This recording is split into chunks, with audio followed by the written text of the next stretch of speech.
Shabbat Shalom.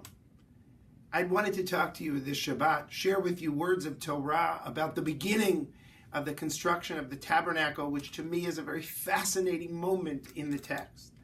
I wanted to talk to you about the words Nediv Libo, generous of heart, because I think it's such an important moment in the text, not only historically, but for the future of our people. But sometimes there just are no words. Sometimes there are no words for parents whose children don't come home from school. There are no words for children whose parents don't return home from school. There are no words for friends whose peers, whose fellow students don't come home from school.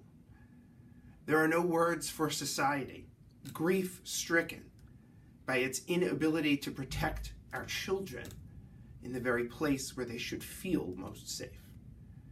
There are no words for a government who repeatedly, episode after episode, fails to act in any kind of way, even though there is such a clear mandate in our country for something, some kind of difference.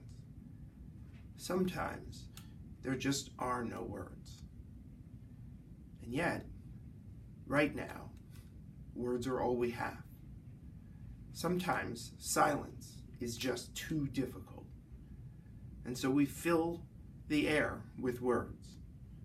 Words of sadness, words of grief, words of comfort and consolation. But in reality, we know those words end.